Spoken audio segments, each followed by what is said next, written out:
निवासाय श्रीरामचन्द्राय वागीशायस्य वदने लक्ष्मीर्यस्य च वक्षसि यस्यास्ते हृदये संवित्तं नृसिंहमहं भजे। विश्वसर्गविसर्गादिनवलक्षणलक्षितं श्रीकृष्णाख्यं परं धाम जगद्धाम नमामि तत्। प्रह्लाद नारद पराशर पुंडरीक व्यासाम्बरीश शुकशौनक भीष्मदाल्भ्यान् रुक्मांगदार्जुन वसिष्ठ विभीषणादीन् पुण्यानिमान् परम भागवतान् नमामि। वाञ्छाकल्पतरुभ्यश्च कृपा सिन्धुभ्य एव च पतितानां पावनेभ्यो वैष्णवेभ्यो नमो नमः। श्री सीतानाथ समारंभां श्रीरामानन्दार्य मध्यमाम् अस्मदाचार्य पर्यन्तां वन्दे गुरुपरम्पराम्। नमो गोभ्यः श्रीमतीभ्यः सौरभेभ्य एव च नमो ब्रह्मसुताभ्यश्च पवित्राभ्यो नमो नमः। नमामि गंगे तव पादपङ्कजं सुरासुरैर्वन्दित दिव्यरूपम् भुक्तिं च मुक्तिं च ददासि नित्यं भावानुसारेण सदा नराणाम्। विष्णुपादाब्ज संभूते गंगे त्रिपथगामिनी ब्रह्मद्रवेति विख्याते पापं मे हर जाह्नवी। पापापहारि दुरितारि तरंगधारि दूरप्रचारि गिरिराज गुहाविदारि झंकारकारी हरिपादरजो विहारी गांगम पुनातु सततं शुभकारी वारी। या दृष्टा निखिलाघ संघ समनी स्पृष्टा वपुष्पावनी रोगाणामभिवंदिता निरसनी शिक्तान्तकत्रासनी प्रत्यासत्ति विधायनी भगवतः कृष्णस्य संरोपिता न्यस्तात् तच्चरणे विमुक्तिफलदा तस्यै तुलस्यै नमः। श्रीमन्तं श्रुतिवेद्यमद्भुतगुणग्रावाग्र्यरत्नाकरं प्रेयः स्वेक्षणसंसुलज्जितमही जाताक्षिकोणेक्षितं भक्ताशेषमनोभिवाञ्छित चतुर्वर्गप्रदं स्वरद्रुमम् रामं स्मेरमुखाम्बुजं शुचिमहानीलास्मकान्तिं भजे। प्रत्यूहव्यूहभङ्गं विदधत् उर्वलशक्तिमान् सर्वकारी भूरिश्रेयः प्रतापो मुनिवरेण्यकरैः स्तूयमानो विमानः। रक्षो दैत्यादिनाशी क्षुभितजलनिधिर्लोकजिल्लोकमान्यो धन्यो नो मंगलौघं सपदि सकुरुताद्रामशस्त्रास्त्रसंघाः। भक्त भक्ति भगवंत गुरु चतुर्नाम बपु एक इनके पद वंदन किए नाशें विघ्न अनेक। बंदौ गुरुपद कंज कृपा सिंधु नररूप हरि महामोह तम पुंज जासु बचन रवि कर निकर। श्री राम जय जय राम। श्री राम जय जय राम। श्री राम जय जय राम। श्री राम जय जय राम। श्री राम जय जय राम। श्री राम जय जय राम। श्री राम जय जय राम।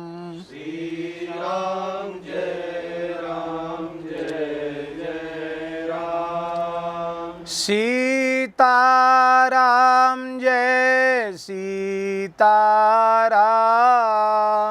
सीताराम जय सीताराम। राधे श्याम जय श्याम। राधे श्याम जय श्याम। जय जय श्यामा जय जय श्याम। जय जय श्यामा जय जय श्याम। जय जय श्री वृंदावन धाम। जय जय श्री वृंदावन धाम। जय गौ माता जय गोपाल। जय गौ माता जय गोपाल। भक्त वत्सल प्रभु दीन दयाल। भक्त वत्सल प्रभु दीन दयाल। श्री राम जय जय राम। श्री राम जय जय राम। जय सिया राम जय जय हनुमान। जय सिया राम जय जय हनुमान। संकट मोचन कृपा निधान। संकट मोचन कृपा निधान। श्री राम जय जय राम। श्री राम जय जय राम। श्री सीतारामचंद्र भगवान की जय। श्री हनुमान जी महाराज की जय। श्री गौरी शंकर भगवान की जय। श्री त्रिभुवन पावनी पतित पावनी भगवती श्री भागीरथी गंगा की जय। श्री गंगोत्री धाम की जय। श्री यमुनोत्री धाम की जय। श्री केदारनाथ धाम की जय। श्री बद्रीनाथ धाम की जय। श्री गौ माता की जय। श्री वृंदावन धाम की जय। श्री मलुकपीठ बिहारिणी बिहारी जी महाराज की जय। श्री खाक चौक बिहारिणी बिहारी जी महाराज की जय। श्री गोपीश्वर महादेव जी महाराज की जय। श्री अन्नपूर्णा माता की जय। श्री यमुना महारानी की जय। श्री गिरिराज महाराज की जय। श्री 84 कोस ब्रजमंडल धाम की जय। सब संतन की जय। सब भक्तन की जय। सब विप्रन की जय। समस्त ब्रजवासीन की जय। समस्त उत्तराखंड वासीन की जय। श्री उत्तर काशी विश्वनाथ भगवान की जय। श्री कंडार देवता की जय। श्री जगत गुरु रामानंदाचार्य भगवान की जय। जगत गुरु द्वाराचार्य श्री स्वामी मलुकदास जी महाराज की जय। सद्गुरुदेव श्री पहाड़ी बाबा जी महाराज की जय। सद्गुरुदेव श्री भक्तमाली जी महाराज की जय। सब संतन की जय। सब विप्रन की जय। सब भक्तन की जय। जय जय श्री राधे, जय जय श्री सीताराम, हर हर महादेव। हरिशरणम भक्तवांछा कल्पतरु भक्तवत्सल शरणागत वत्सल भगवान श्री सीताराम जी की महती कृपा करुणा से परम पवित्र देवभूमि ऋषि भूमि, इस भारतवर्ष का धरती का महान तीर्थ उत्तराखंड की पवित्र भूमि में परम पुनीत श्री उत्तर काशी क्षेत्र में त्रिभुवन पावनी पतित पावनी भगवती श्री भागीरथी गंगा के तट पर विराजमान होकर हम आप सब जगतगुरु श्रीमदाद्य रामानंदाचार्य भगवान के अनुपम ग्रंथ रत्न श्री वैष्णव मताब्ज भास्कर का आश्रय लेकर मानव जीवन का सर्वोच्च फल सत्संग प्राप्त कर रहे हैं।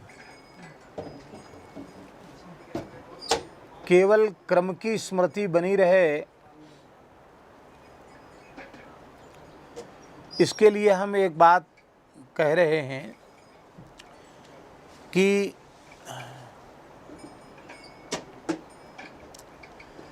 भक्ति के अत्यंत अंतरंग उपकारक सनातन धर्म का वर्णन किया आचार्य चरण ने कि दान तप तीर्थ यात्रा जप सब शास्त्रीय विधि से संपन्न किए जाएं, किंतु इन सब में बढ़कर अहिंसा है। मन वाणी क्रिया से किसी भी प्राणी की हिंसा न करें, क्योंकि इन सभी साधनों को किया गया पर हिंसा का त्याग नहीं किया गया तो जीवन में धर्म निष्ठा दृढ़ नहीं होगी।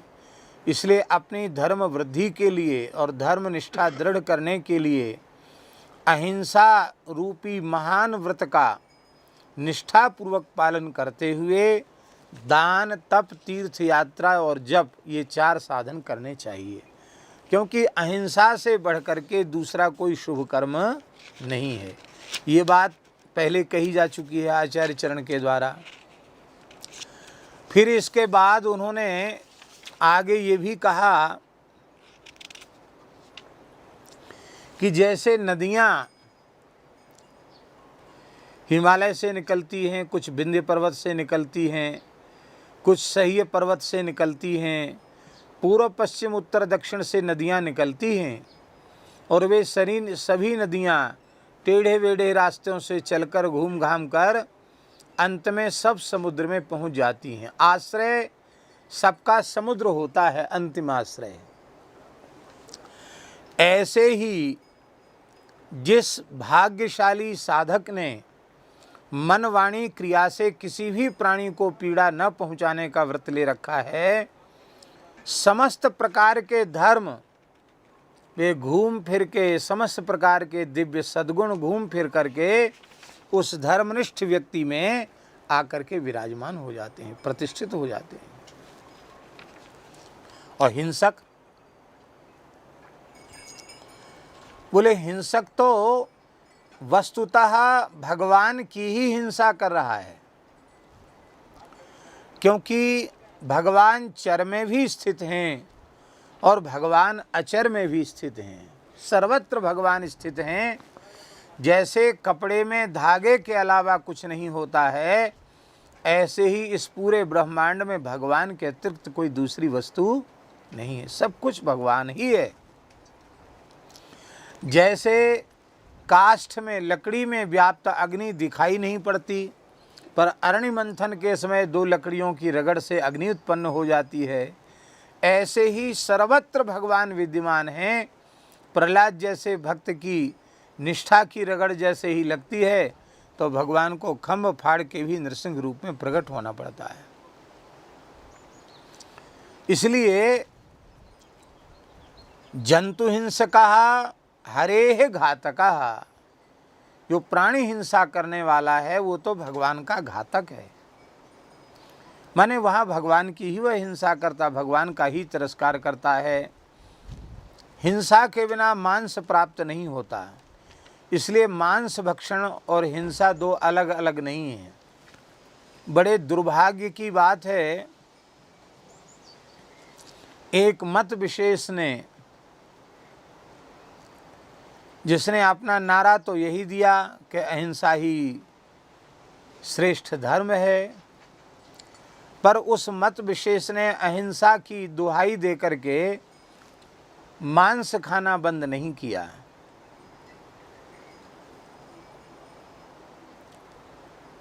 पूरी दुनिया में फैले हुए हैं वे लोग, पर मांस खाते हैं।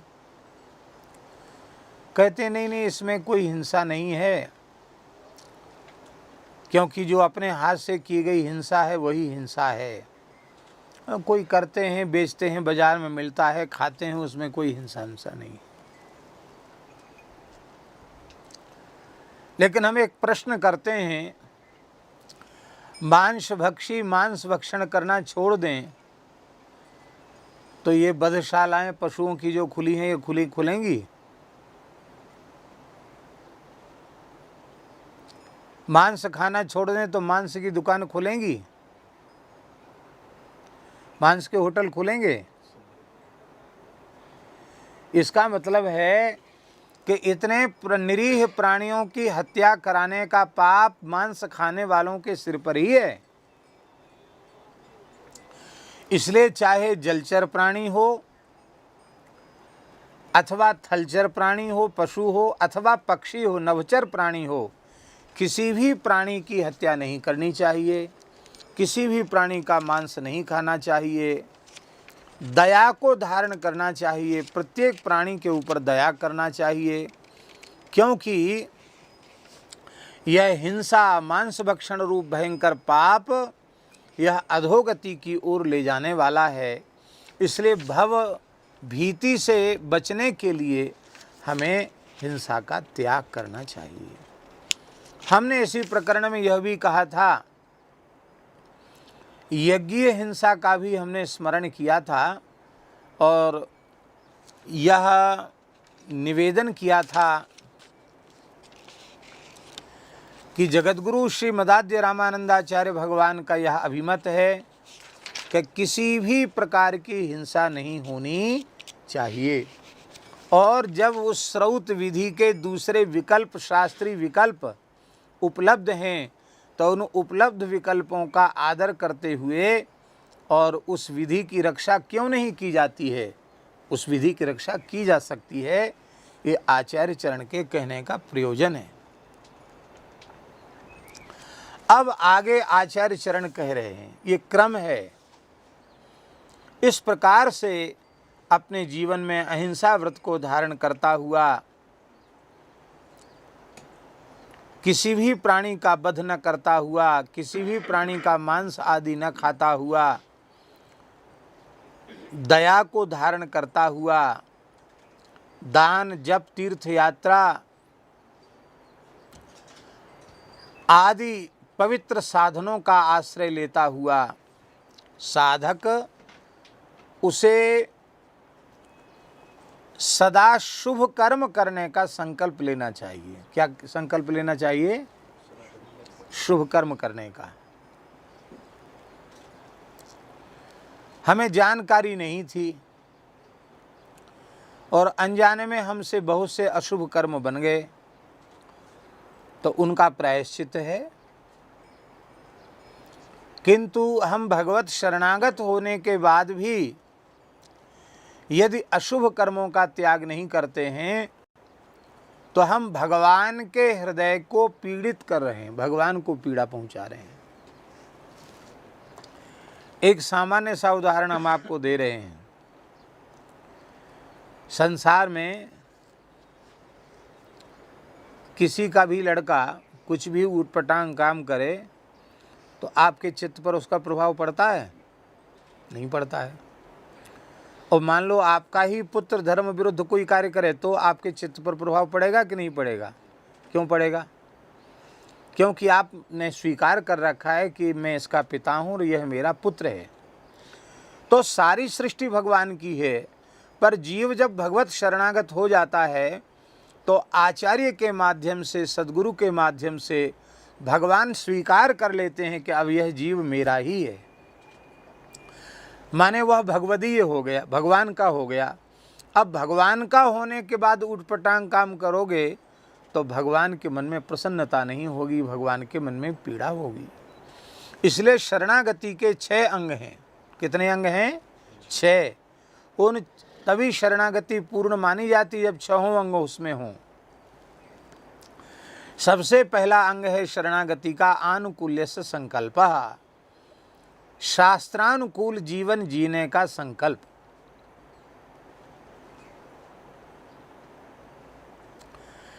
वेद, इतिहास, पुराण, स्मृति, धर्म ग्रंथ, हरि, गुरु, संत, इनके जो सर्वथा अनुकूल होगा वही हम करेंगे, ऐसा संकल्प। ये शरणागति का पहला अंग है। दूसरा अंग है प्रतिज्ञा पूर्वक निषिद्ध कर्मों का त्याग। ये दूसरा अंग है शरणागति का। प्रतिकूलता का त्याग, जो वेद के प्रतिकूल है, वेद विरुद्ध है, शास्त्र विरुद्ध है, धर्म विरुद्ध है, हरि गुरु संतों के विचार सिद्धांत से विरुद्ध है, ऐसे कर्म का त्याग। भगवान हमारे रक्षक हैं, इस बात का भीतर से पक्का विश्वास। ये है शरणागति का तीसरा अंग। प्रहलाद जी के चरित्र में कहीं आप पढ़कर देख लो कि उन्होंने रक्षमाम त्राहिमाम पाहिमाम कहा हो, जबकि बार बार उनको मार डालने का प्रयत्न किया गया, किंतु उन्होंने कभी भगवान को पुकारा नहीं। तो क्या हम ये कहना चाहते कि भगवान को पुकारना नहीं चाहिए? ये हम बिल्कुल नहीं कहना चाहते। हम लोग तो कहते त्राहि त्राहि आरति हरण शरण सुखद रघुवीर। कहने का आशय ये है कि प्रहलाद जी के भीतर यह पक्का विश्वास था, रक्षिष्यतीति विश्वासः। प्रहलाद जी के भीतर पक्का विश्वास था कि भगवान हमारी रक्षा करेंगे ही। भगवान रक्षा करते हैं, करेंगे नहीं, कर रहे हैं। वही जो कर रहे हैं वही करेगा। सरक्षिता रक्षत यो ही गर्भे, जिसने गर्भ में रक्षा की वही बाहर भी रक्षा करेगा। श्री मलुकदास जी महाराज ने एक पद में कहा है कि तू बड़ा बुद्धिमान बनता है और कहता है कि हमारी सुरक्षा, हमारी सुरक्षा, हमारी सुरक्षा। अरे मूर्ख, जब तू अपनी माता के पेट में था तब किसने तेरी सुरक्षा की चिंता की थी? यहाँ तो हम लोग ऐसी कमरा पसंद करते हैं जिसमें हवा प्रकाश का खूब पर्याप्त प्रबंध हो, पानी हो। और जहाँ थे 9 महीना वहाँ कोई क्रॉस वेंटिलेशन नहीं था, बड़ी दुर्दशा में तुम थे, फिर भी तुम सुरक्षित रहे, जीवित रहे और निरंतर बढ़ते रहे। वहाँ न अन्न था तुम्हारे पास, न जल था, न वायु थी, फिर भी तुमको आहार देने की व्यवस्था किसने की?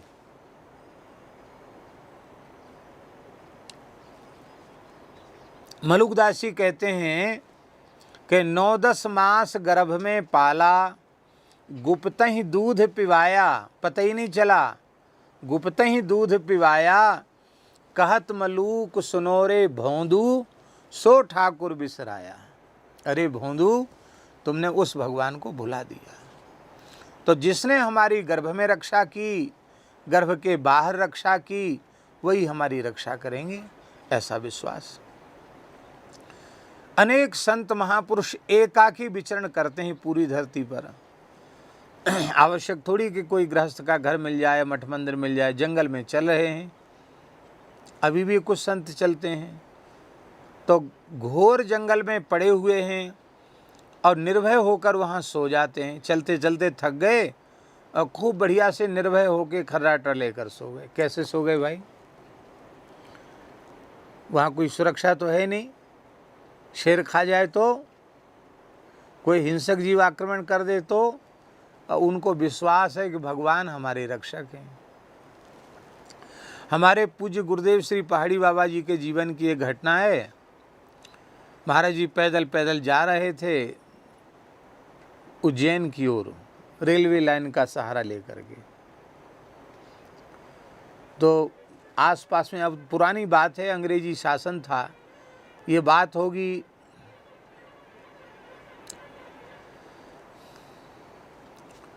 माने ऐसा विचार करके समझ लो कि सन 32 के पहले की बात है। कितनी? 32 के। हाँ, और अब तो शायद 80-90 वर्ष हो गया होगा। कितना साल हो गया होगा? 91 वर्ष हो गया। इतनी पुरानी बात है। तो इतना जंगल था घनघोर कि रेलवे लाइन के आसपास चलने की कोई जगह नहीं थी, इसलिए रेल की पटरी पर चल रहे थे। और रेल, अच्छा, पैर में कुछ चरण में धारण नहीं करते थे, तो उसी गट्टी पर रेल की पटरी पर चल रहे थे। कितना कठिन है उस पर चलना लंबा।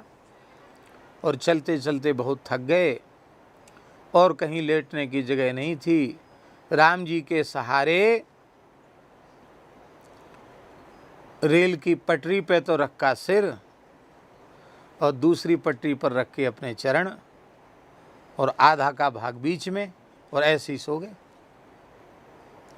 इतनी रेलें नहीं चलती थी, इतनी ट्रेनें नहीं चलती थी, लेकिन भगवान रक्षा करते हैं और अब राम जी जो करेंगे सो गए, और कोई जगह ही नहीं थी। और कहते इतने गंभीर सो गए कि हम तो सो गए और उसी समय थोड़ी देर बाद जब गंभीर निद्रा थी, उसी समय ट्रेन आ गई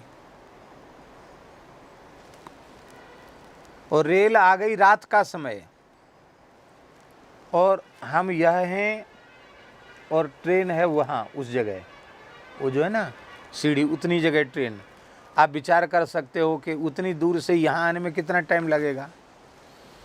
और कहते बस ट्रेन बिल्कुल पास में हमारे आई, तब तक हमें अनुभव हुआ कि किसी ने हमारे गर्दन के नीचे एक हाथ लगाया और टांग चरण में हाथ लगाया, और हाथ लगा करके उसी पटरी के इधर सहारे ऐसे थोड़ी सी जगह में लिटा दिया। अब हम लेट कर देख रहे हैं कि खड़र खड़र खड़र खड़र खड़र गाड़ी चली जा रही है और वहीं लेटे हैं। थोड़ी देर बाद गाड़ी तो निकल गई। अब हम आश्चर्य में पड़ गए कि गंभीर रूप से सोए हुए व्यक्ति को यहाँ कोई मनुष्य उपस्थित है नहीं। स्पष्ट अनुभव हो रहा है कि किसी ने हाथ गले के नीचे डाला और पैर के नीचे डाला और उठा के एक ही क्षण में पटरी के बीच से उठा करके बगल में इतनी सी जगह में रख दिया, और ऊपर से रेल जा रही है। तो बोले उस दिन हमें भरोसा पक्का हो गया कि डरने की आवश्यकता नहीं है, भगवान के सहारे हो जाओ। तो बोले रेल की पटरी पे सो जाओगे तो भी ठाकुर जी उठा के किनारे धर देंगे। उस दिन ये विश्वास हमको हो गया, पक्का विश्वास हो गया, भगवान हमारे रक्षक हैं, ऐसा विश्वास। और भगवान को सर्वविध गोप्तत्वेन भगवान का वर्ण कर लेना। जैसे कोई अच्छे कुल में उत्पन्न कन्या शास्त्रीय विधि से जब किसी वर के साथ उसका पाणी ग्रहण हो जाता है तो वह कोई छिपाव दुराव फिर रखती नहीं है। अपना संपूर्ण समर्पण पति को परमात्मा का प्रतीक मान करके अपना संपूर्ण समर्पण कर देती है, कोई छिपाव दुराव नहीं रखती है। और उसके सहारे हो जाती है।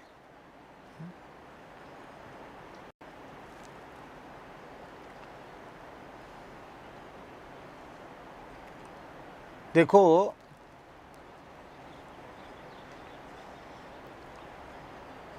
यहाँ आ जाओ राघवेंद्र दास, इधर आ जाओ।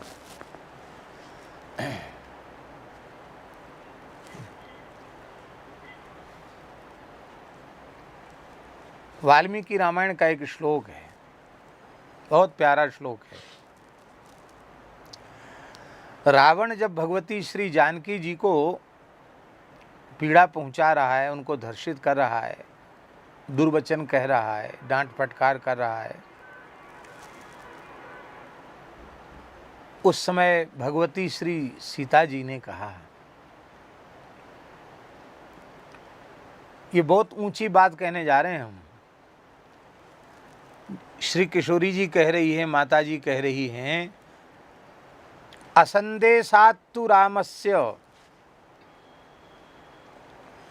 तपश्चानुपालनात् नत्वाम कुर्मि दशग्रीव भस्म भस्मारह तेजसा। श्री जानकी जी कहती हैं कि मैं इतनी तेजस्विनी हूँ कि एक ही क्षण में तुझे भस्म कर दूँ, लेकिन मैं सती नारी हूँ, पतिव्रता हूँ, पति के रुख के विरुद्ध कोई कार्य नहीं करती। राम जी का संकेत मिलता तो तू बोलने की हिम्मत तेरी नहीं होती। तू जिस क्षण आया था चोरी करने ना, उसी क्षण में तुझे भस्म कर देती, आज भी भस्म कर देती, लेकिन राम जी की आज्ञा नहीं है, उनकी प्रेरणा नहीं है। और फिर मैं तप में लगी हुई हूँ। तप में लगे हुए व्यक्ति को क्रोध नहीं करना चाहिए, इसलिए मैंने अक्रोध व्रत ले रखा है, मैं क्रोध नहीं करती। इसलिए हे दशग्रीव, मैं तुम्हें भस्म नहीं कर रही हूँ। माने पतिव्रता का कैसा समर्पण होता है कि वह पति के रुख के विरुद्ध कुछ नहीं करती। ऐसे हम सब कुछ अपना भगवान को अर्पित कर दें और भगवान की इच्छा के विरुद्ध, भगवान के रुख के विरुद्ध स्वप्न में भी कुछ न करने की सोचें। बहुत सरल शब्दों में कहें तो भगवान के हाथ का खिलौना बन जाएं। क्या? भगवान के हाथ का खिलौना बन जाएं। प्रभु आप खिलाड़ी हो और हम आपके हाथ के खिलौना हैं, आप जैसे खेलना चाहो आपकी राजी। हम यंत्र हैं और आप यंत्री हैं। यंत्र स्वतंत्र नहीं होता है। गाड़ी तो खड़ी, चलाने वाला चलाएगा तो चलेगी, नहीं तो खड़ी। ऐसी भगवान, मैं आपका उपकरण हूँ, आपका यंत्र हूँ, आप यंत्री हैं। यह तन मन प्राण देह इंद्रिय आदि सब कुछ आपका है। आप इससे जिस प्रकार की भी सेवा लेना चाहें, ये आपकी वस्तु है, आप इससे सेवा ले लें। ये बात है।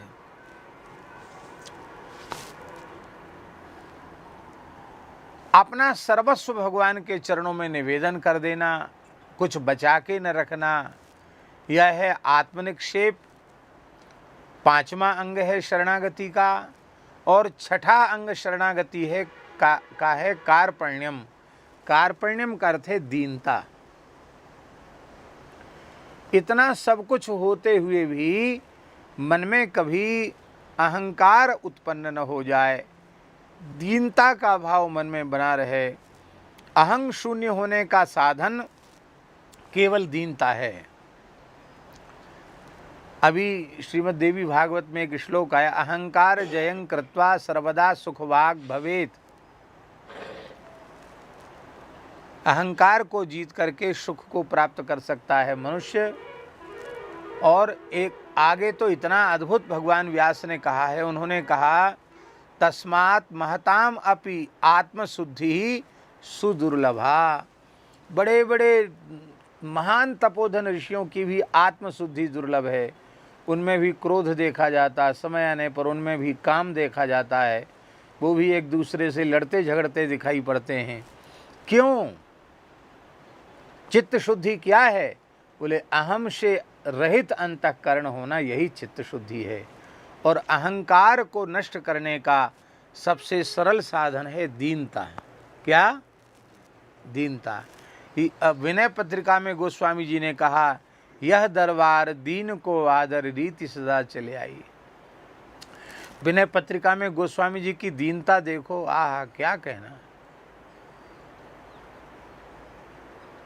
ऐसे लगता है कि दीनता में इनसे आगे कोई जा ही नहीं सकता, कोई सोच नहीं सकता। अद्भुत दीनता है। वैसे देखा जाए तो साक्षात आदि कवि महर्षि वाल्मीकि के भी अवतार हैं, और वाल्मीकि साक्षात ब्रह्मा जी के अवतार हैं, और ब्रह्मा जी साक्षात भगवान के स्वरूप हैं। क्योंकि भगवान खुद कह रहे हैं, अहम ब्रह्मा च सर्वश्च जगतः कारणम परम आत्मेश्वर उपदृष्टा स्वयं दृग विशेषण। मैं विष्णु और ये ब्रह्मा और ये शिव, हम देखने में तीन हैं, हम तीन होकर भी एक ही हैं। ये ब्रह्मा भी मेरा स्वरूप हैं और ये शिव जी भी मेरा स्वरूप है। तो मूल रूप से विचार करने पर ऐसा लगता है कि तुलसीदास जी के रूप में भी परमात्मा ही हैं, और मानव जाति के लिए उनका बहुत बड़ा योगदान है। लेकिन उनकी दीनता देखो। शास्त्रों का ऐसा मर्मज्ञ विद्वान, मेरी दृष्टि में हम तो बहुत अल्पज्ञ जीव हैं, पर जहाँ तक भगवत कृपा से, गुरु कृपा से हमें सुनने का या ग्रंथों के स्वाध्याय का सौभाग्य मिला है, उससे हमें ये लगता है कि गोस्वामी तुलसीदास जी की कोटि का विद्वान इस युग में न तो हुआ और न है और न आगे भविष्य में होने की संभावना है। वेदादि शास्त्रों के कौन सा पुराण, कौन सा उपपुराण, कौन सा धर्मशास्त्र, कौन सी स्मृति है जिसकी विशिष्ट बात उन्होंने हम सब के लिए भाषा में न परोस दी हो, अपने द्वादश ग्रंथावली में न परोस दी हो। ऐसा अद्भुत पांडित्य कोई विषय ऐसा नहीं जिसकी चर्चा उन्होंने न की हो। पर इतने बड़े विद्वान होते हुए भी उनमें अहंकार का लेश भी नहीं है, इसलिए मन में दीनता था। हनुमान जी में कितनी दीनता है। साक्षात भगवान शिव हैं, अहंकार के अधिष्ठात्री देवता, और विभीषण से क्या कह रहे हैं, असमें अधम सखा सुनु मोहु पर रघुवीर कीन्ही कृपा सुमिर गुण भरे बिलोचन नीर। बोले मेरे जैसे अधम पर राम जी ने कृपा कर दी, तो आप तो बहुत अच्छे हो, पुलस्त्य ऋषि के वंशज हो, हम तो बंदर हैं, हम तो कृपा के लायक ही नहीं थे। प्रात ले जो नाम हमारा तेहि दिन ताहि न मिले आहारा। ये हनुमान जी की दीनता। भक्तों में दीनता होती है, दीनता ही अहंकार को नष्ट करती है। तो हम निवेदन कर रहे हैं, जगतगुरु श्री आचार्य चरण कह रहे हैं इस श्लोक में कि शुभानि कर्माणि समर्पयेत् सदा रामाय भक्ष्यं च निवेद्य भक्षयेत् अहर दिवं भीत भय समुत्तमं विमुक्त धीः स्वाघ निवृत्ति कामनः। स्वाघ निवृत्ति कामनः, अपने पापों की निवृत्ति की कामना रखने वाला साधक, अपने पापों की निवृत्ति की कामना रखने वाला क्यों? क्योंकि वह विमुक्ति धी, संसार चक्र से छूटने की बुद्धि उसे उत्पन्न हो जाती है। संसार चक्र से कैसे छूटेगा? जब स्वरूप का ज्ञान होगा तो संसार चक्र से छूटेगा।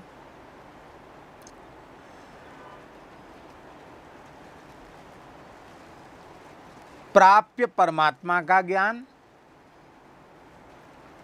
प्राप्ता जीव का ज्ञान, प्राप्ति के उपाय साधन ज्ञान भक्ति वैराग्य का बोध, प्राप्ति के विरोधी जो धर्म है उनका त्याग, और प्राप्ति के फल का ज्ञान। इतना ज्ञान हो जाएगा तभी वह संसार चक्र से छूट पाएगा, अन्यथा वो संसार चक्र से नहीं छूट पाएगा। और यह ज्ञान ही तब होगा जब उसके संपूर्ण पाप नष्ट हो जाएंगे। पाप रहे आवे और ज्ञान भी रहा आवे, ये दोनों काम एक साथ संभव नहीं है। तो संसार चक्र से मुक्त होने की बुद्धि वाला हरिभक्त साधक, उसका धर्म है कि अपने शुभ कर्मों को चाहे दिन में किया हो, रात में किया हो, दोपहर में किया हो, सोते किया हो, जगते किया हो, हर क्षण जो कुछ भी शुभ कर्म करे उस शुभ कर्म को भगवान श्री सीताराम जी को समर्पित कर दे, भगवान को अर्पित कर दे। उसके दो हेतु हैं। सबसे बड़ी पूंजी है शुभ कर्म। धोखे से भी एक माला प्रेम पूर्वक फेर लेते हो, एक माला तो बहुत चीज़ है, एक नाम जो जिह्वा से निकल गया है उसका मूल्य भी तीनों लोकों में कोई है नहीं।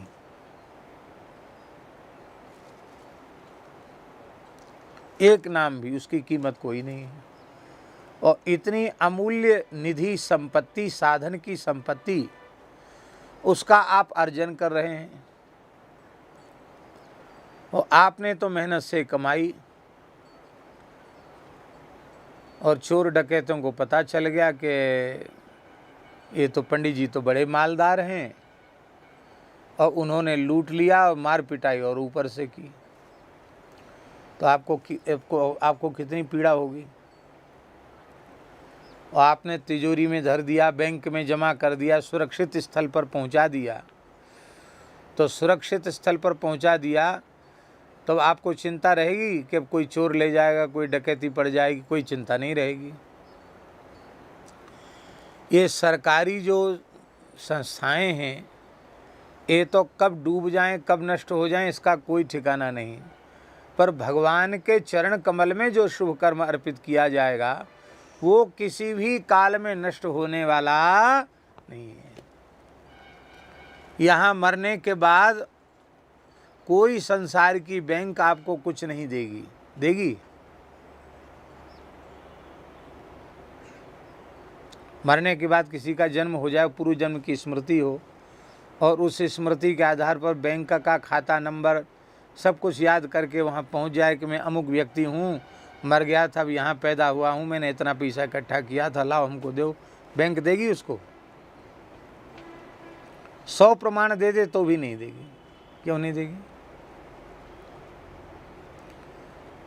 अब मान लो ये भी ना हो, आपका कोई वारिस ना हो, तो संपत्ति किसकी होगी? गवर्नमेंट की होगी कि नहीं होगी?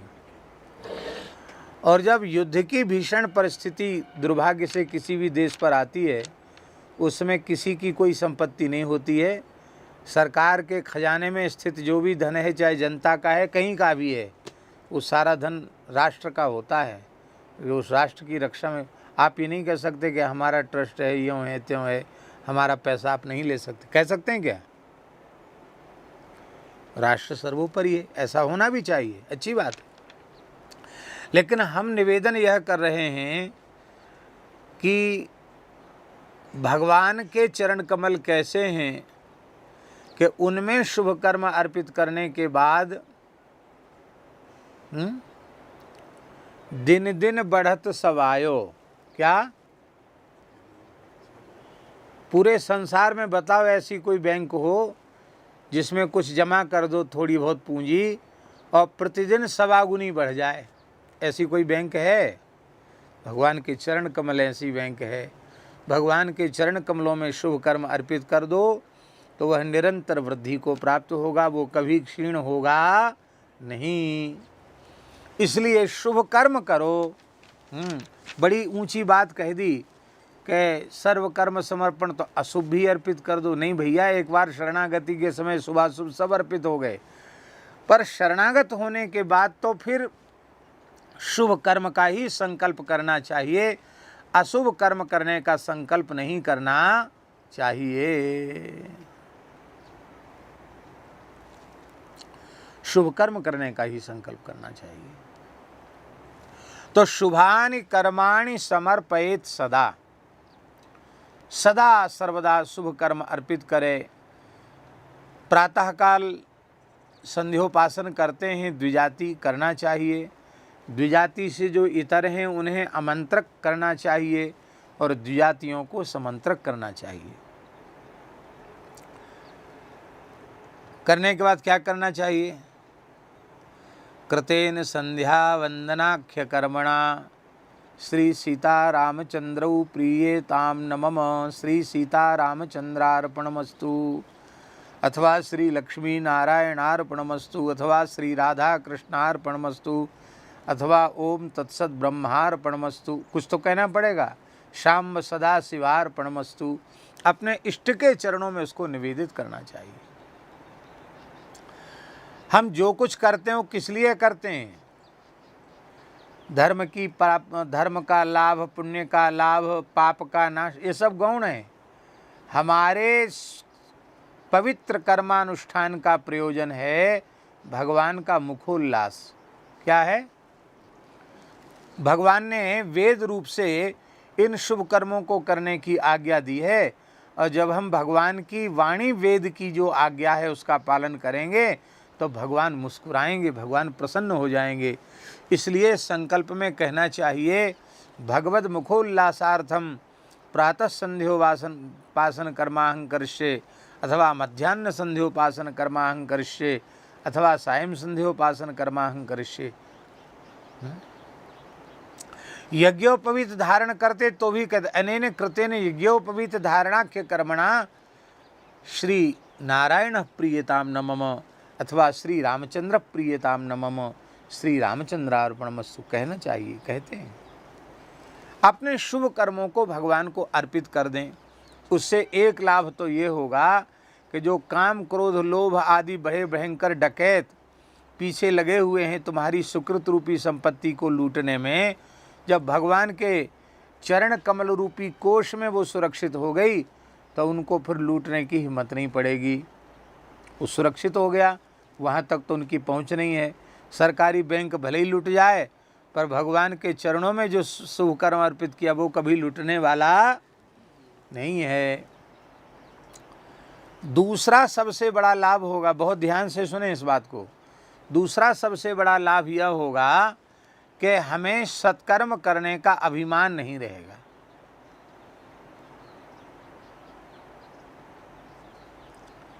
मैं इतना हजार जप करता हूँ, इतना लाख जप करता हूँ, इतने बार स्नान करता हूँ, इतने ठंडे जल में स्नान करता हूँ, इतने समय से हिमालय में, ये सब उसको अहंकार नहीं होगा। क्यों? उसने तो शुभ कर्म भगवान को अर्पित कर दिए। जब उसके पास कुछ है नहीं तो अहंकार वो किस बात का करे? तो ये कर्तापने के अहंकार से भी मुक्ति मिल जाएगी उसको। इसलिए शुभानि कर्माणि समर्पयेत सदा, आहर दिवम, प्रतिदिन दिन और रात जो कुछ करे वो भगवान को अर्पित करे। और समुत्तमम भक्ष्यम निवेद्य भक्षयेत। केवल उत्तमम नहीं कहा, सम उपसर्ग और लगा दियो, उत्तम में भी समुत्तमम।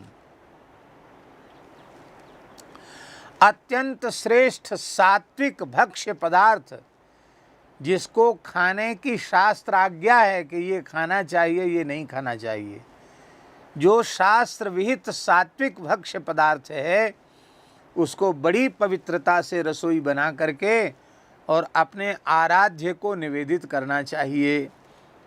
क्यों निवेदित करना चाहिए? क्योंकि देखो भाई, देह है वो भगवान की प्राप्ति का साधन है, और इस साधन के लिए थोड़ा अन्न जल भी जरूरी है, क्योंकि ये पार्थिव है, भौतिक है, भौतिक पदार्थ भी जरूरी हैं। पर वह भौतिक प्राकृत पदार्थ भी जब भगवान को निवेदित कर दिया जाता है तो वह दिव्य हो जाता है, अप्राकृत हो जाता है। तो उस दिव्य प्रसाद को जब हम ग्रहण करेंगे तो हमें सात्विकता प्राप्त होगी। हमारे विचारों में, हमारे अंतःकरण में, हमारी इंद्रियों में सात्विकता आवेगी, और वह सात्विकता हमारी उपासना को बढ़ाएगी। इसलिए अत्यंत उत्तम पदार्थ उत्तम भाव से उत्तम रीति से कमाए हुए पदार्थ को भगवान को अर्पित करना चाहिए और उसी को खाना चाहिए। वैष्णव का धर्म है वह अनिवेदित वस्तु न खाए। जो वस्तु भगवान को निवेदित नहीं हो सकती उस वस्तु को कभी ग्रहण न करे। उधर पंजाब में तो हमने, बहुत पुरानी बात है, 1984 की बात है, हम अपने गुरुदेव के साथ पंजाब गए थे तो हमने वहाँ देखा, वहाँ मंदिरों में बिस्कुट का भी भोग लगता है। लोग बिस्कुट चढ़ाते हैं, मंदिरों में बिस्कुट के पैकेट चढ़ाते हैं। डबल रोटी का भोग लगता है कि नहीं ये तो हमको पता नहीं, लेकिन बिस्कुट का हमको ध्यान है कि बिस्कुट लोग चढ़ाते हैं।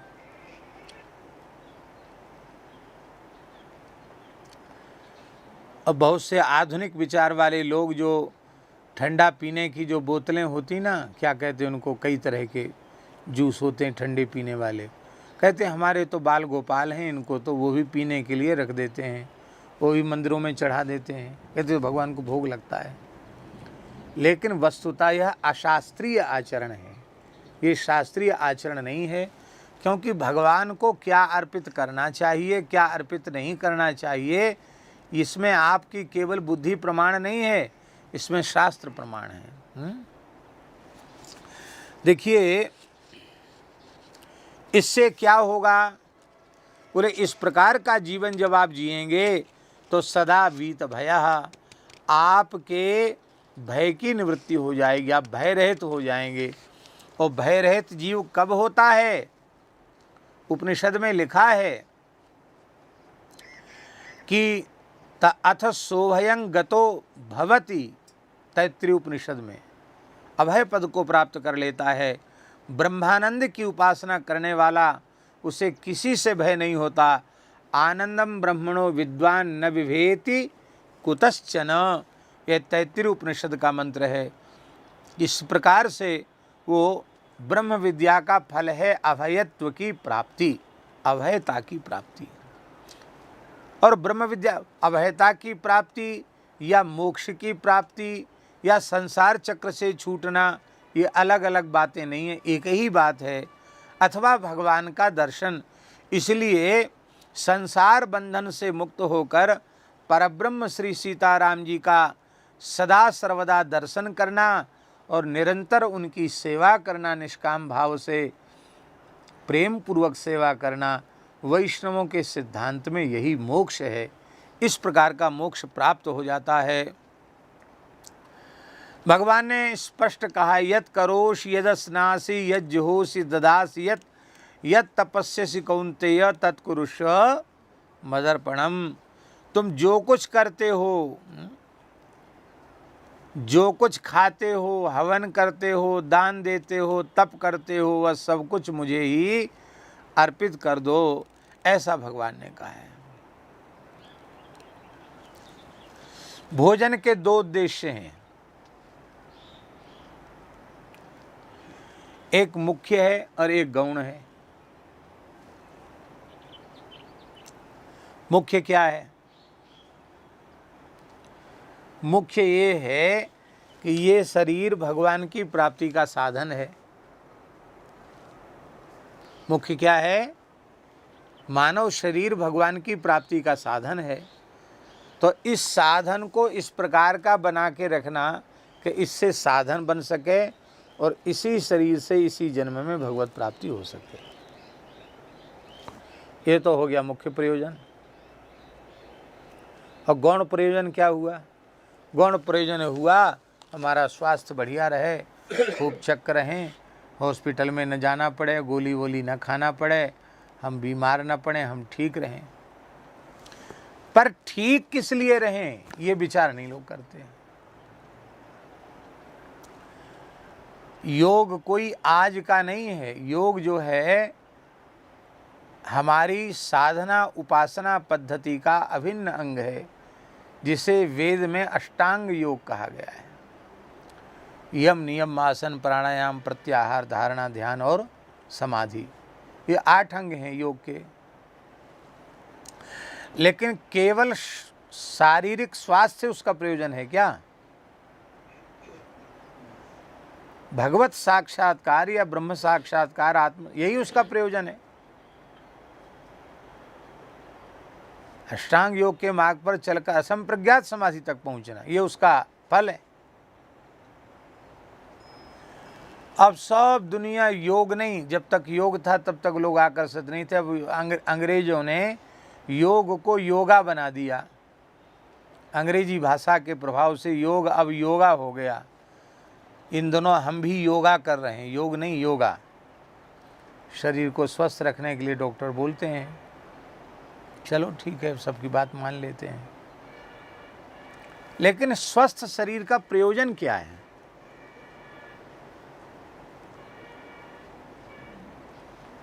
साधन, भगवत प्राप्ति का साधन, गौ ब्राह्मण संत की सेवा बने, भगवत प्राप्ति के पथ पर चलें, यही तो प्रयोजन है। अब पूछो उन लोगों से कि इस प्रयोजन की पूर्ति के लिए कितने लोग शरीर को स्वस्थ रखने के लिए समय दे रहे हैं? हजारों में एक मिलना मुश्किल है। अभी हम एक चिकित्सा केंद्र में थे, किसी भी दिन वह चिकित्सा केंद्र खाली नहीं दिखाई पड़ा। प्रायः भीड़ वहाँ रही ही आती थी। लेकिन देख कर के ऐसा अनुभव होता था कि यहाँ आने वाले प्रायः रजोगुणी तमोगुणी भोगी विषयी प्रकृति के जीव ही हैं। इन्हें परमार्थ से कोई लेना देना नहीं है, इन्हें भगवान से भी कुछ लेना देना नहीं है, इन्हें धर्म और ईश्वर से भी ज़्यादा कुछ लेना देना नहीं है। बस ये केवल स्वस्थ शरीर चाहते हैं, उसके लिए खूब घूमेंगे, खूब फिरेंगे, ये खाना वो खाना। एकादशी को अन्न मत खाओ, वेद चिल्ला चिल्ला के कह रहा है, उसका कहना नहीं मानेंगे। डॉक्टर ने कह दिया कि अब खाली करेले का जूस पी के रहो, तो वो उसकी आज्ञा मान लेंगे। तो डॉक्टर बड़ा हो गया, वेद आदि शास्त्र हल्के सिद्ध हो गए। हम ये नहीं कह रहे हैं कि डॉक्टर की बात मत मानो, लेकिन हम ये कहना चाहते हैं कि भाई शास्त्राज्ञा ही सर्वोपरि है, उसको मानो। और जो कोई भी साधन करो तो उसके गौण प्रयोजन को गौण रख कर दो, और मुख्य प्रयोजन को ही लक्ष्य लेकर के चलो कि इसका मुख्य प्रयोजन क्या है। तो भोजन का भी मुख्य प्रयोजन है शुद्ध अंतःकरण की प्राप्ति, क्योंकि शुद्ध अंतःकरण भगवान की प्राप्ति में उपयोगी होता है। और शुद्ध अंतःकरण कब होगा? आहार शुद्धौ सत्व शुद्धि ही, छांदोग्य उपनिषद में लिखा है। जब आहार की शुद्धि होगी तब आपके अंतःकरण की शुद्धि होगी। सत्व शुद्धौ ध्रुवा स्मृति ही, जब सत्व की शुद्धि होगी, सत्व माने मन बुद्धि चित्त और अहंकार, इसको सत्व कहते हैं। इस अंतःकरण चतुष्टय की शुद्धि होगी तो ध्रुवा स्मृति ही, फिर भगवान की अखंड स्मृति आपको होने लग जाएगी। पर प्रयास नहीं करना पड़ेगा, सहज भगवान की स्मृति रही आवेगी। और सहज स्मृति का तात्पर्य क्या है? तात्पर्य यह है कि सर्वत्र भगवान ही दिखने लग जाएंगे, भगवान को छोड़कर दूसरा कुछ रही नहीं। यही है भगवान की स्मृति।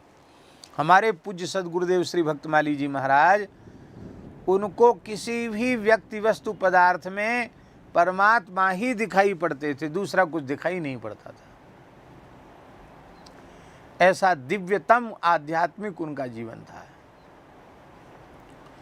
एक जीवन मुक्त महापुरुष ने कहा था, परम पूज्य स्वामी श्री संपूर्णानंद बापू ने कहा था, महाराज जी का दर्शन करते ही कहा था, बातचीत दोनों की नहीं हुई बिल्कुल भी, पर सुरेंद्र नगर में तपोवन में सत्संग चल रहा था दास का, और पूज्य महाराज जी भी पधारे, और श्री संपूर्णानंद जी जिनकी आयु 100 वर्ष से ऊपर थी, बड़े दिव्य भगवत साक्षात्कार प्राप्त महात्मा थे। हम वहाँ बैठे थे, महाराज जी भी आकर के कुर्सी पर बैठे, परस्पर दोनों ने एक दूसरे को प्रणाम किया। महाराज जी ने उनकी ओर देखा, उन्होंने उनकी ओर देखा। उसका फोटो भी है आज भी, दोनों महापुरुष एक दूसरे को प्रणाम कर रहे हैं। सत्संग के बाद महाराज जी भी चले गए, और सत्संग के बाद श्री संपूर्णानंद जी महाराज मेरा सहारा लेकर अपने आसन तक चलने लगे। तो उन्होंने मार्ग में कहा नारायण नारायण नारायण। बहुत ऊंची कक्षा के महापुरुष, बहुत ऊंची कक्षा के महापुरुष। फिर तीसरी बार बोले बहुत ऊंची कक्षा के महापुरुष, जैसे कोई धुन लग जाए 3 बार का, बहुत ऊंची कक्षा के महापुरुष। ऐसे महापुरुष में और भगवान नारायण में किंचित भेद नहीं है। साक्षात नारायण, साक्षात नारायण। आज समाधान मिल गया, आज समाधान मिल गया। और बस कहते कहते आसन पे पहुंच गए।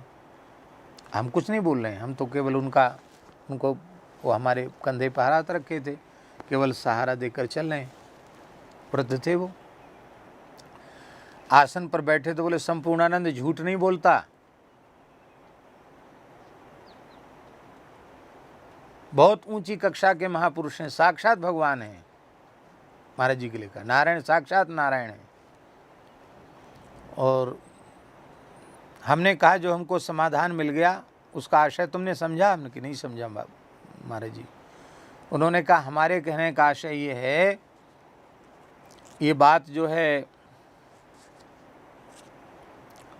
संभवतः 2002 की होगी, सन 2002 की होगी ये बात। 2003 में तो वो पधार गए, तो सन 2002 की बात होनी चाहिए अनुमानतया। आगे पीछे भी हो सकता है, लेकिन अनुमान हमारे मन में ऐसा है।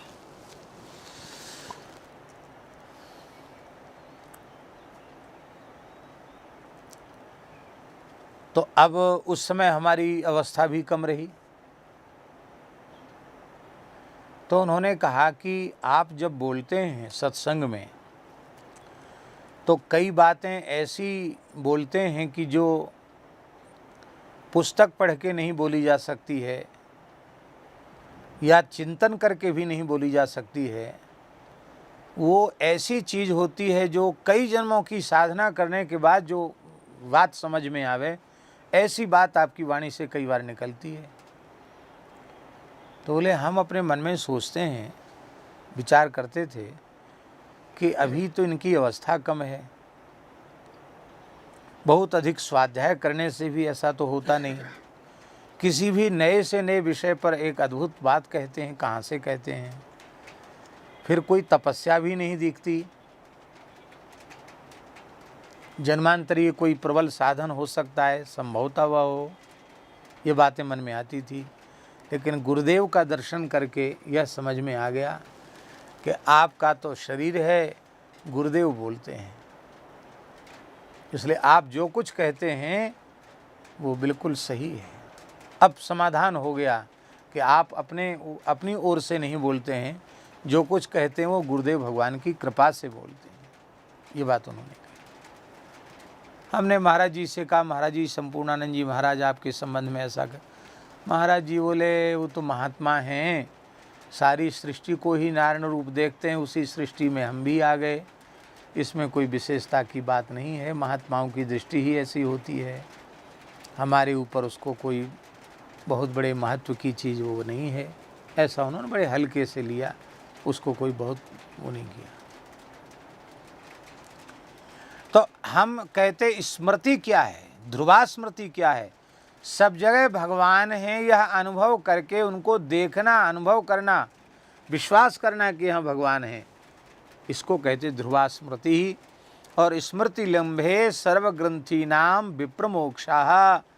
छांदोग्य उपनिषद में लिखा है कि अविचल भगवान की स्मृति होने लग जाएगी, अखंड स्मृति होने लग जाएगी, तो राग द्वेष रूप संपूर्ण ग्रंथियों का आत्यंतिक विनाश हो जाएगा, सबका विनाश हो जाएगा। अर्थात जीव मुक्त हो जाएगा, संसार चक्र से छूट जाएगा। उपनिषद में लिखा है, छांदोग्य उपनिषद में लिखा है कि जब हम भोजन करते हैं तो उस भोजन के करने के बाद उस भोजन के 3 हिस्से हो जाते हैं। और आगे आ जाओ, थोड़ा और खिसकाओ, काबरा जी अनुराग आ जाओ, और आगे आ जाओ।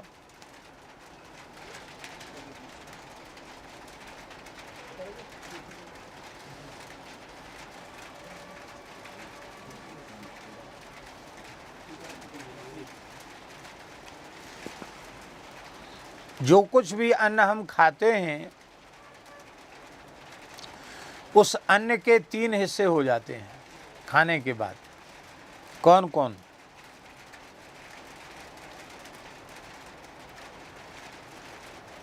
अन्नम अशितम त्रेधा विधीयते, छांदोग्य उपनिषद में। तस्य स्थविष्टो धातुः तत्पुरुषम भवति। मनुष्य जो कुछ खाता है उसके खाए हुए का जो स्थूल अंश है वो मल बन जाता है। हम जो कुछ खाते पीते हैं उसका जो स्थूल अंश है वो क्या बन जाता है? पुरीश माने मल बन जाता है। मलमूत्र बन करके वो निकल जाता है।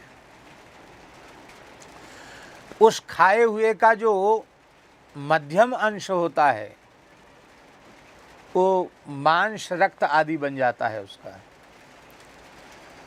और जो उसका अत्यंत सूक्ष्म अंश होता है वह मन बन जाता है। वह क्या बन जाता है? वह मन बन जाता है। तो अन्न खाना और केवल मलमूत्र त्यागना और रक्त मांस बढ़ाना ये खाने का प्रयोजन नहीं है। पवित्र मन का निर्माण यही खाने का प्रयोजन है। और पवित्र मन का निर्माण तभी होगा जब हमारा आहार अत्यंत सात्विक होगा। सात्विक आहार नहीं होगा तो हमारे विचार सात्विक नहीं होंगे। आप अन्यथा नहीं मानना, राष्ट्रीय स्तर के नहीं, अंतरराष्ट्रीय स्तर के महापुरुष हुए और पूरी दुनिया में तहलका मचाया उन महापुरुषों ने। लेकिन कथनचित यदि उनका आहार पूरी तरह पवित्र नहीं हुआ तो उनकी वाणी से भी ऐसी ऊटपटांग बातें निकल गईं जो धर्मशास्त्र कभी समर्थन उनका नहीं कर सकता।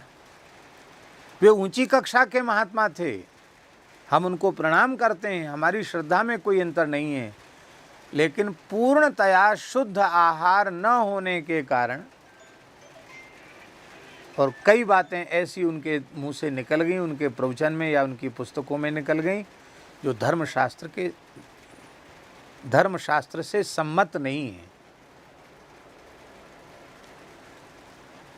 ये तो तभी होगा जब भगवान को इसलिए आहार की शुद्धि का सरल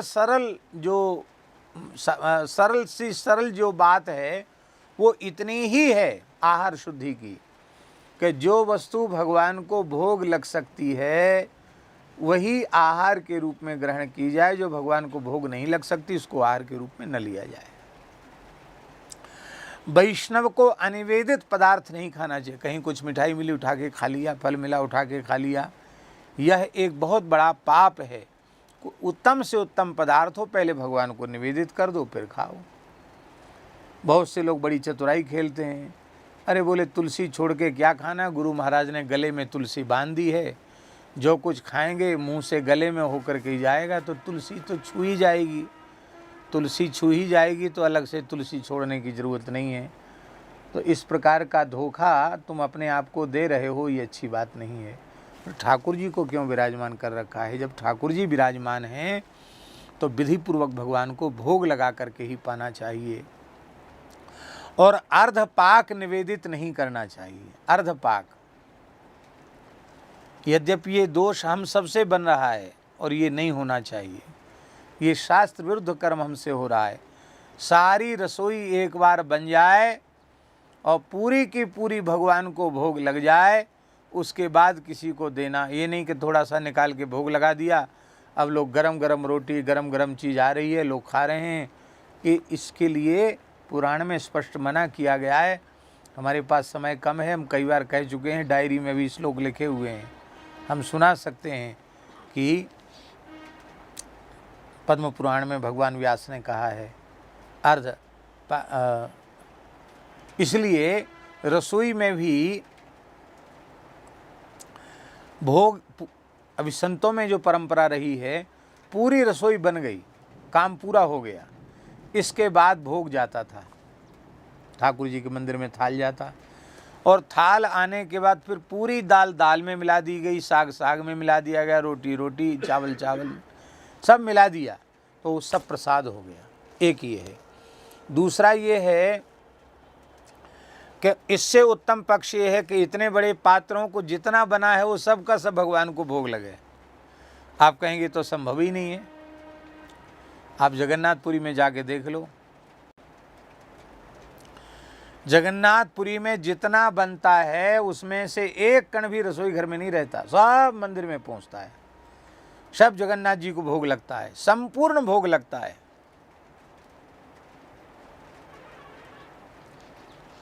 मान लो वैसा न संभव होवे तो भावना से थाल ले जाओ और भंडार घर में स्थित जो पदार्थ हैं उनमें तुलसी जल जा करके छोड़ दो और भावना से भगवान को, भगवान ये तो आपको अंगीकार करना ही है, वहाँ जो विराजमान है वो हमने तुलसी जल पधरा दिया है, प्रभु आप तो सर्वत्र विराजमान हैं, आप वह भी अंगीकार कीजिए। इस प्रकार से और वह पवित्र अन्न लेना चाहिए, क्योंकि यो अनिस्थस तन मनः, जो अन्न का सूक्ष्म अंश है उससे मन का निर्माण होता है। तो हमें पवित्र मन चाहिए, जो पवित्र मन भगवान की उपासना में उपयोगी हो, ध्यान धारणा समाधि में उपयोगी हो, ऐसा मन हमको चाहिए। अब आहार तो शुद्ध है, किंतु आहार जिस ढंग से एकत्रित किया गया है वो ढंग उसका शुद्ध नहीं है। आपकी बात समझ में आई कि नहीं आई? आहार तो बहुत पवित्र है, पर झूठ कपट छल चोरी बेईमानी करके और आप आहार इकट्ठा कर रहे हो या चोरी डकैती करके आहार इकट्ठा, भले आप शुद्ध सात्विक शाकाहारी हो, भगवान को भोग लगा के खा रहे हो, तो भी आपका मन पवित्र नहीं होगा, क्योंकि जिस अर्थ से पदार्थों का संग्रह किया जा रहा है वह अर्थ शुद्ध नहीं है, वह अर्थ अशुद्ध है। इसलिए अर्थ की जो अशुद्धि है उसका बहुत ध्यान देना चाहिए। अशुद्ध अर्थ से कहीं हम भगवान की सेवा न करें। इसलिए मनुस्मृति में श्री मनु महाराज ने कहा, सर्वेषाम एव शौचानाम अर्थ शौचम परम स्मृतम। ये मनु जी का वचन है। जितनी भी पवित्रताएं हैं उन समस्त प्रकार की पवित्रताओं में और अर्थ का शौच, अर्थ की पवित्रता सबसे उत्तम है। एक पंडित जी मेडिकल बना बना करके सत्संग करते थे। मेडिकल बना लो तो फिर छुट्टी मिल जाती है। महाराज जी को पता चला, गुरुदेव, उन्होंने कहा नहीं, ये सत्संग नहीं है, असत का संग है। झूठ बोलकर बीमार नहीं हो और झूठ बोल कर के बीमारी का सर्टिफिकेट बनवा लिया, डॉक्टर का कागज़ बनवा लिया, पर्चा बनवा लिया, उसको जमा कर दिया, छुट्टी मिल गई।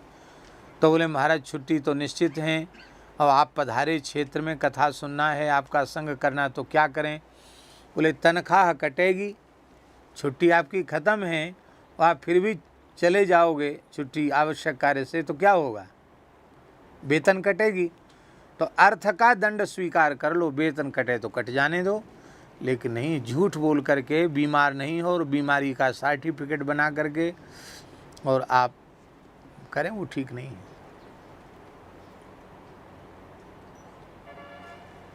एक गांव में कथा थी महाराज जी की, बंधा नामक गांव में, छोटा सा गांव बुंदेलखंड का, अत्यंत गरीब व्यक्ति के यहाँ, जिसका छोटा सा खेत था, उसी में साग भाजी पैदा करके गुजारा करता था। जीवन में बैंक का तो मुँह ही नहीं देखा था उसने, बैंक होती क्या है। बहुत गरीब आदमी, टूणा माते, टूणा भगत। महाराज जी को चिट्ठी उसने लिखी और महाराज जी चले गए वहाँ कथा के लिए। अब इतना गरीब था कि किसी ब्राह्मण को पाठ के लिए बुलाएंगे, पूजा के लिए बुलाएंगे, तो उसको तो दक्षिणा देनी पड़ेगी। वो इतना गरीब था कि उसको तो देना बहुत मुश्किल उसके लिए।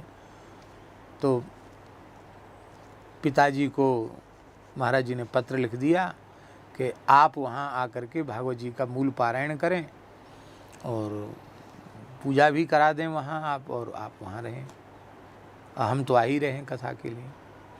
तो गुरुदेव की सेवा मिलेगी, सत्संग मिलेगा, पाठ का अवसर मिलेगा। बड़ी प्रसन्न हुए, लेकिन छुट्टी नहीं थी। महाराज जी छुट्टी तो नहीं मिली, छुट्टी हमारी ख़त्म हो गई है। पत्र से कहा तो मेडिकल नहीं, तनख्वाह कटा करके रहो, और नहीं तो फिर कोई बात नहीं, हम दूसरा प्रबंध कर लेंगे, दूसरा प्रबंध हो जाएगा। कोई नहीं मिलेगा तो मैं स्वयं ही कथा कहूँगा, स्वयं ही पाठ कर लूँगा। तनख्वाह कटा के आने को राजी हो तो आ जा। उनके लिए तो गुरुदेव की आज्ञा ही सर्वोपरि थी, तो तनख्वाह कटा करके आ गए। जीवन में सच्चाई का पालन, यही है मन की शुद्धता। महाराज जी साधारण टिकट लिए थे और बैठना था महाराज जी को झांसी रेलवे स्टेशन में, ट्रेन में मथुरा तक जाना था। हम लोग सब थे, 4-5 लोग थे साथ में, और जनरल डिब्बा में इतनी भीड़ थी कि पैर रखना मुश्किल, लोग पीछे बाहर लटक रहे थे। अब हम लोग तो कैसे उसमें चढ़ते। तो टीटी साहब बड़े भक्त थे महाराज जी के, उन्होंने बड़ी श्रद्धा से कहा कि महाराज जी आप भीतर चलें, हम आपको, तो रिजर्वेशन वाले डिब्बा में। महाराज जी बोले हमारा टिकट रिजर्वेशन वाला नहीं, आप बैठो तो सही, गाड़ी छूटने वाली। महाराज जी को बिठा दिए। टीटी साहब तो अपने काम में लग गए, जगह बता गए कि सीट है इस पे आप बैठ जाओ, और महाराज जी सीट पर नहीं बैठे। जो शौचालय जिधर होता है उधर अपना टाट से लपेटा हुआ जो गोल बंडल जैसा आसन, उसी को रख करके उसी पे आराम से बैठ गए। हमने कहा महाराज जी भीतर चल के बैठ जाइए। बोले तुम लोगों की इच्छा हो तुम लोग बैठो, हम यहीं बैठेंगे। क्यों? बोले कोमल सीट पर बैठने का पैसा हमने सरकार को नहीं दिया है, ये तो टीटी साहब की दया है कि उन्होंने हमको रिजर्वेशन वाले डिब्बा में बिठा दिया, तो हम बैठ गए। यदि हम साधारण पैसों की टिकट से कोमल सीट पर बैठकर जाएंगे तो ईश्वर की दृष्टि में चोर सिद्ध हो जाएंगे। हम जो कुछ कर रहे हैं ये सब ईश्वर देख रहा है, इसलिए अब हट मत करो। हमसे बोले हम यहीं बैठेंगे, तुम लोग जहाँ सीट खाली तुम लोग बैठ जाओ, वो तो कह के गई हैं, तुम लोग बैठ जाओ। हम लोग कैसे बैठते? महाराज जी वहाँ बैठे हों, हम लोग सीट पे बैठते, और वहाँ इतनी जगह ही नहीं थी कि बैठने की, और आने जाने वाले लोग भी जहाँ स्टेशन आ जाए वहाँ कभी इधर का गेट खुले कभी इधर का गेट खुले। महाराज जी खड़े हो जाए, खड़े खड़े झांसी से लेकर और मथुरा तक खड़े खड़े 6 घंटे की यात्रा खड़े खड़े हुई हम लोग। ये है मन की अत्यंत उन्नत अवस्था, जहाँ सुविधा नहीं कि चलो कोई बात नहीं, अब तो ऐसा है तो ऐसा कर लेते हैं, इसमें क्या है, ऐसा नहीं। तो अत्यंत उन्नत अवस्था है।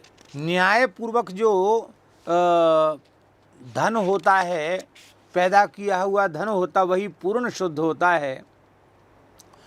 और उस न्यायोपार्जित धन भी शुद्ध कब होता है?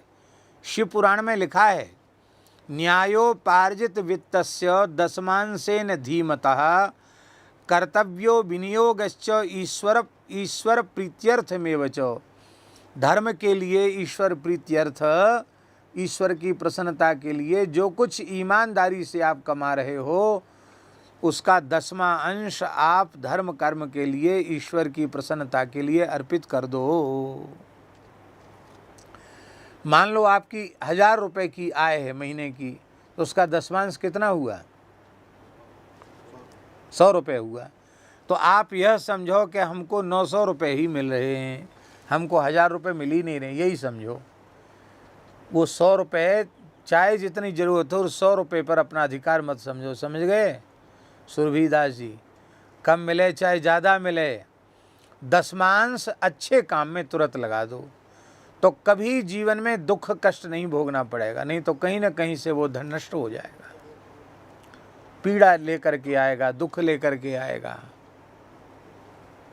ऐसे लोग हैं हमारे ध्यान में, हमारी नज़र में, जो पूरी ईमानदारी से नौकरी कर रहे हैं,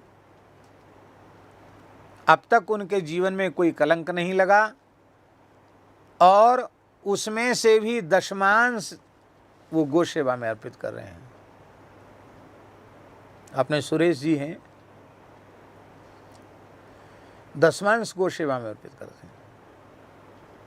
जो मिले, घर का मकान नहीं है, बालक पढ़ रहे हैं, एक नंबर से भी एक नंबर ईमानदार आदमी हैं, और दशमांश सीधे पथमेड़ा गोधाम।